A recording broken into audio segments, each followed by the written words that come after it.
आप लोगों को एक सोहर उठान गीत सुनाने जा रही हूँ। अच्छा लगेगा तो लाइक शेयर सब्सक्राइब ज़रूर से ज़रूर करिएगा और कैसा लगा कमेंट में ज़रूर बताइएगा।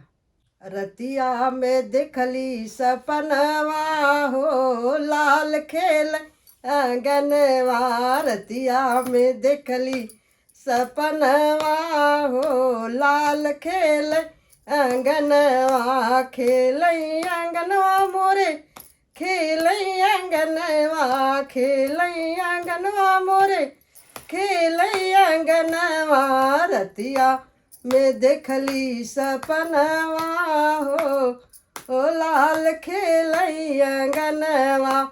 एक झलक हमने रामा का देखली। एक झलक हमने रामा का देखली। पैरों में सोहे पयलिया हो राम खेल आंगनवा। पैरों में सोहे पयलिया हो लाल खेल आंगनवा।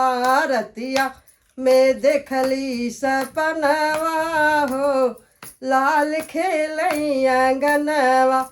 खेल आंगनवा मोरे खेल आंगनवा। खेल आंगनवा मोरे खेल आंगनवा। रतिया में देखली सपनवा हो लाल खेल आंगनवा। दूसरी झलक हमने कान्हा के देखली। दूसरी झलक हमने कान्हा के देखली। कमर में सोहे कर धनिया हो लाल खेल आंगनवा। कमर में सोहे कर धनिया हो लाल खेल आंगनवा। रतिया में देखली सपनवा हो लाल खेल आंगनवा। खेल आंगनवा मोरे खेल आंगनवा। खेल आंगनवा मोरे खेल आंगनवा। रतिया में देखली सपनवा हो लाल खेल आंगनवा। तीसरी झलक हमने गणपति को देखा। तीसरी झलक हमने गणपति को देखा। मीजई खेलावई नौनिया हो लाल खेल आंगनवा। मीजई खेलावई नौनिया हो लाल खेल आंगनवा।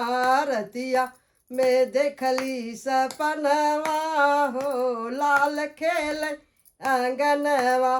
खेल आंगनवा मोरे खेल आंगनवा। खेल आंगनवा मोरे खेल आंगनवा। रतिया में देखली सपनवा हो लाल खेल आंगनवा। चौथी झलक हमने हनुमत का देखे। चौथी झलक हमने हनुमत का देखली।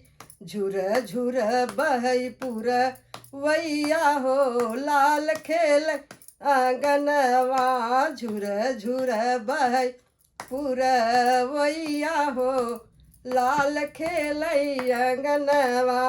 रतिया में देखली सपनवा हो लाल खेल आंगनवा। खेल आंगनवा मोरे खेल आंगनवा। खेल आंगनवा मोरे खेल आंगनवा। रतिया में देखली सपनवा हो लाल खेल आंगनवा। रतिया के देखली सपनवा हो ललन खेल आंगनवा।